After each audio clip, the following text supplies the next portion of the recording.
Okay, this is probably completely wrong candle holder, but we'll see how far we get. Come on. There we go. Okay. Hi. Welcome to my channel. We are reading the Bible in a year, and this week we are reading from the New Revised Standard Version. And we are reading a little bit of Old Testament, New Testament, a Psalm, and a proverb. And our Old Testament reading right now finds us in Job. And we're going to read another 3 chapters. Job has just lost everything. And now he's just like wondering why, and maybe he should never have been born. His friends are all there listening to him. So we'll see what transpires next. So we're going to read Job chapter 4 through chapter 7 before we jump back into 1 Corinthians.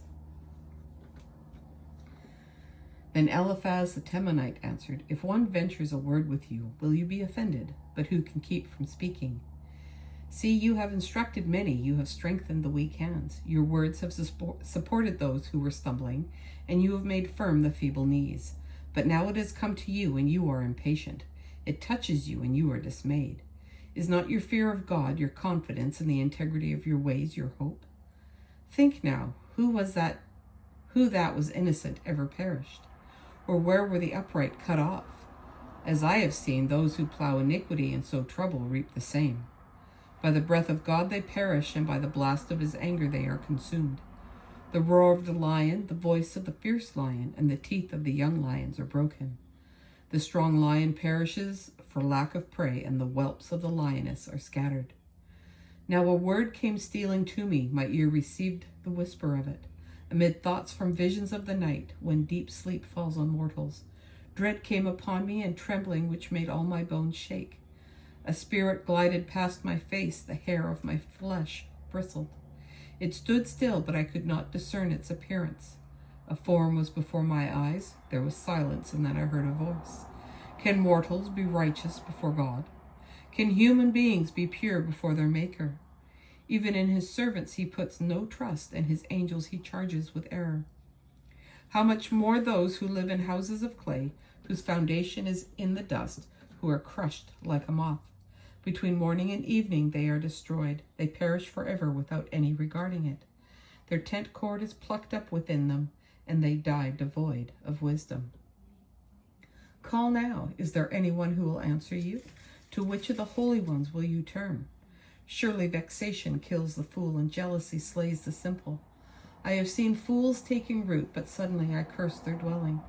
Your children are far from safety, they are crushed in the gate, and there is no one to deliver them. The hungry eat their harvest, and they take it even out of the thorns, and the thirsty pant after their wealth. For misery does not come from the earth, nor does trouble sprout from the ground, but human beings are born to trouble just as sparks fly upward. As for me, I would seek God, and to God I would commit my cause. He does great things and unsearchable, marvelous things without number. He gives rain on the earth and sends waters on the fields. He sets on high those who are lowly, and those who mourn are lifted to safety. He frustrates the devices of the crafty so that their hands achieve no success. He takes the wise in with their own craftiness, and the schemes of the wily are brought to a quick end. They meet with darkness in the daytime and grope at noonday as in the night. But he saves the needy from the sword of their mouth, from the hand of the mighty, so the poor have hope, and injustice shuts its mouth. How happy is the one whom God reproves. Therefore do not despise the discipline of the Almighty.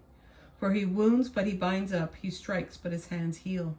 He will deliver you from 6 troubles. In 7 no harm shall touch you. In famine he will redeem you from death, and in war from the power of the sword. You shall be hidden from the scourge of the tongue, and shall not fear destruction when it comes. At destruction and famine you shall laugh, and shall not fear the wild animals of the earth. For you shall be in league with the stones of the field, and the wild animals shall be at peace with you. You shall know that your tent is safe. You shall inspect your fold and miss nothing. You shall know that your descendants will be many, and your offspring like the grass of the earth. You shall come to your grave in ripe old age, as a shock of grain comes up to the threshing floor in its season. See, we have searched this out. It is true. Hear and know it for yourself. Then Job answered, Oh, that my vexation were weighed and all my calamity laid in the balances. For then it would be heavier than the sand of the sea. Therefore my words have been rash. For the arrows of the Almighty are in me, and my spirit drinks their poison. The terrors of God are arrayed against me. Does the wild ass bray over its grass, or the ox low over its fodder? Can that which is tasteless be eaten without salt? Or is there any flavor in the juice of mallows? My appetite refuses to touch them. They are like food that is loathsome to me. Oh, that I might have my request, and that God would grant my desire. That it would please God to crush me, that he would let loose his hand and cut me off. This would be my consolation. I would even exult in unrelenting pain, for I have not denied the words of the Holy One. What is my strength that I should wait? And what is my end that I should be patient? Is my strength the strength of stones, or is my flesh bronze? In truth, I have no help in me, and any resource is driven from me. Those who withhold kindness from a friend forsake the fear of the Almighty. My companions are treacherous, like a torrent bed, like freshets that pass away, that run dark with ice, turbid with melting snow. In the time of heat they disappear. When it is hot, they vanish from their place. The caravans turn aside from their course, and they go up into the waste and perish. The caravans of Timo look, and the travelers of Sheba hope. They are disappointed because they are confident, and they came there and are confounded. Such you have now become to me. You see my calamity and are afraid. Have I said, make me a gift? Or from your wealth offer a bribe for me? Or save me from an opponent's hand? Or ransom me from the hand of oppressors? Teach me and I will be silent. Make me understand how I have gone wrong. How forceful are honest words, but your reproof, what does it reprove? Do you think that you can reprove words as if the speech of the desperate were wind? You would even cast lots over the orphan and bargain over your friend. But now be pleased to look at me, for I will not lie to your face. Turn, I pray, let no wrong be done. Turn now, my vindication is at stake. Is there any wrong on my tongue? Cannot my taste discern calamity? Do not human beings have a hard service on earth, and are not their days like the days of a laborer? Like a slave who longs for the shadow, and like laborers who look for their wages, so I am allotted months of emptiness, and nights of misery are apportioned to me. When I lie down, I say, when shall I rise? But the night is long, and I am full of tossing until dawn. My flesh is clothed with worms and dirt. My skin hardens, then breaks out again. My days are swifter than a weaver's shuttle, and come to their end without hope. Remember that my life is a breath, and my eye will never again see good. The eye that beholds me will see me no more. While your eyes are upon me, I shall be gone. As the cloud fades and vanishes, so those who go down to Sheol do not come up. They return no more to their houses, nor do their places know them any more. Therefore I will not restrain my mouth. I will speak in the anguish of my spirit. I will complain in the bitterness of my soul. Am I the sea or the dragon that you set a guard over me? When I say my bed will comfort me, my couch will ease my complaint, then you scare me with dreams and terrify me with visions, so that I would choose strangling and death rather than this body. I loathe my life. I would not live forever. Let me alone, for my days are a breath. What are human beings that you make so much of them that you set your mind on them? Visit them every morning, test them every moment. Will you not look away from me for a while and let me alone until I swallow my spittle? If I sin, what do I do to you, you watcher of humanity? Why have you made me your target? Why have I become a burden to you? Why do you not pardon my transgression and take away my iniquity? For now I shall lie in the earth. You will seek me, but I shall not be. All right, 1 Corinthians chapter 14.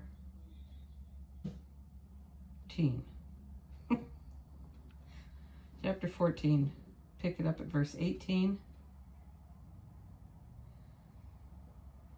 And we will go to the end of the chapter, so verses 18 through 40.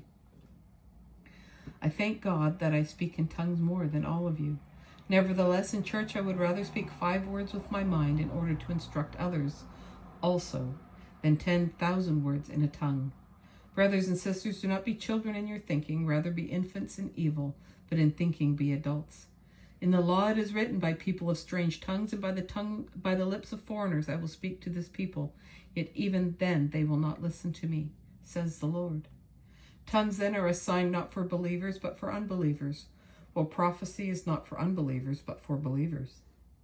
If therefore the whole church comes together and all speak in tongues and outsiders or unbelievers enter, will they not say that you are out of your mind? But if all prophesy, an unbeliever or outsider who enters is reproved by all and is called into account by all. After the secrets of the unbeliever's heart are disclosed, that person will bow down before God and worship him, declaring, God is really among you. What should be done then, my friends? When you come together, each one has a hymn, a lesson, a revelation, a tongue, or an interpretation. Let all things be done for building up. If anyone speaks in a tongue, let there be only 2 or at most 3, and each in turn, and let one interpret. But if there is no one to interpret, let them be silent in church and speak to themselves and to God. Let 2 or 3 prophets speak, and let the others weigh what is said. If a revelation is made to someone else sitting nearby, let the first person be silent. For you can all prophesy one by one, so that all may learn and all be encouraged. And the spirits of prophets are subject to the prophets, for God is a God not of disorder, but of peace. As in all the churches of the saints, women should be silent in the churches, for they are not permitted to speak, but should be subordinate. As the law also says, if there is anything they desire to know, let them ask their husbands at home, for it is shameful for a woman to speak in church. Or did the word of God originate with you, or are you the only ones it has reached? Anyone who claims to be a prophet or to have spiritual powers must acknowledge that what I am writing to you is a command of the Lord. Anyone who does not recognize this is not to be recognized. So, my friends, be eager to prophesy and do not forbid speaking in tongues, but all things should be done decently and in order. Now we'll go into Psalms 37, and we're going to finish it. So verses 30 through 40.